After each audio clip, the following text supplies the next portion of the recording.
વધુ એક મહત્વના સમાચાર આવી રહ્યા છે રાજકોટથી। રાજકોટમાં રામ મંદિર ખાતે પાણી ભરાઈ ચૂક્યા છે, જ્યાં રાજકોટમાં આજી નદીમાં પૂર આવ્યા છે અને તેના જે પાણી છે તેના બી દ્રશ્યો આપણે સંદેશ ન્યૂઝના માધ્યમથી આપની ટીવી સ્ક્રીન ઉપર જોઈ રહ્યા છો કે રામનાથ મહાદેવનું મંદિર છે તે પાણીમાં ગરકાવ થઈ ચૂક્યું છે।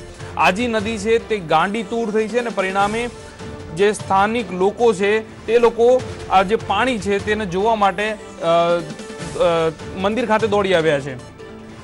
તો રામનાથ મહાદેવનું મંદિર છે તે પાણીમાં ગરકાવ થઈ ચૂક્યું છે અને આજી નદી છે તે ગાંડીતુર થઈ છે। પરિણામે આપ સંદેશ ન્યૂઝના માધ્યમથી જે તેના એક્સક્લુઝિવ દ્રશ્યો છે આપના ટીવી સ્ક્રીન ઉપર જોઈ શકો છો કે રાજકોટની અંદર કયા પ્રકારની સ્થિતિ છે। આજી નદી છે તે નદીની અંદર પૂર આવ્યું છે, પરિણામે આસપાસના લોકોને પણ સતર્ક કરી દેવામાં આવે છે। તંત્ર પણ કામે લાગી ચૂક્યું છે અને કોઈ મોટી હોનારત ન થાય તે માટેની તમામ તૈયારીઓ તંત્ર દ્વારા આદરી દેવામાં આવી છે।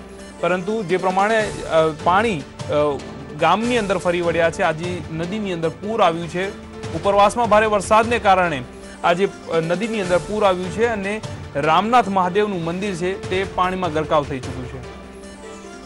વધુ વિગત આપશે સંવાદદાતા રહીમ લાખાણી। રહીમ, જણાવો કે કયા પ્રકારની સ્થિતિ છે, બચાવ કામગીરી અને તંત્રને શું કહેવું છે? મનોજભાઈ, ચોક્કસપણે જે રીતના વાત કરવામાં આવે તો જે રીતના રાજકોટમાં તો વરસાદ નથી પણ ઉપરવાસમાં જે વરસાદ પડેલો છે તેને કારણે ખોખલબેલ નદી અને આજી નદીમાં ભારે ઘોડાપૂર આવ્યા છે।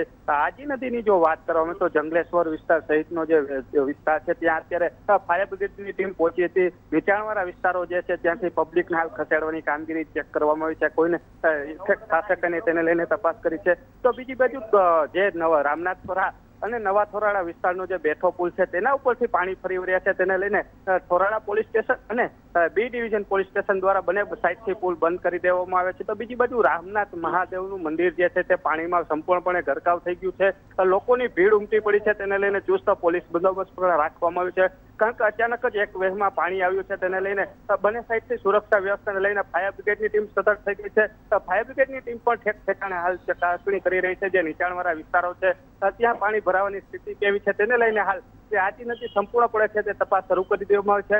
અચાનક આવેલા પાણીને લઈને તંત્રમાં દોડધામ મચી છે, કારણ કે વગર વરસાદે જો આ સ્થિતિ છે ત્યારે રાજકોટમાં જો વરસાદ વરસશે ત્યારે તંત્રની જે પ્રી મોન્સૂનની કામગીરી છે તે પોલ ખુલી ગઈ છે। જી બિલકુલ રહીમ, અહીંયા સવાલ એ પણ થાય છે કે જો આજી નદીની અંદર પૂર આવ્યું છે, તંત્ર કામે પણ લાગી ગયું છે, પરંતુ એવા કયા કયા વિસ્તારો છે કે જ્યાં પ્રભાવિત થયા છે, કયા કયા વિસ્તારના લોકોને સતર્ક રહેવાની તંત્ર દ્વારા સૂચના આપવામાં આવી છે?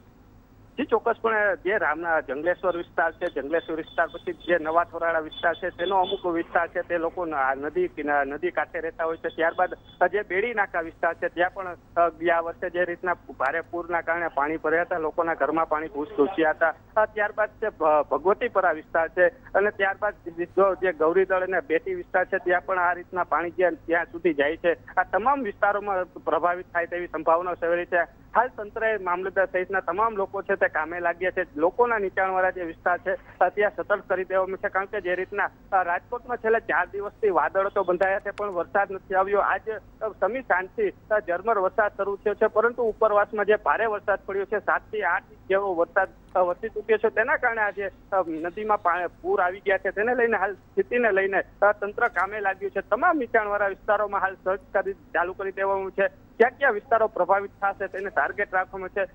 નજીકની જે શાળાઓ છે તેને પણ તાકીદ કરી દેવામાં છે, તેના પ્રિન્સિપાલોનો પણ તાકીદ કરી દેવામાં છે, કારણ કે જરૂર પડશે તો બાજુની જે નજીકની શાળાઓ છે ત્યાં તમામ લોકોનું સ્થળાંતર કરવામાં આવશે। જી મનોજ। જી રહીમ, આભાર સમગ્ર માહિતી બદલ આપનો।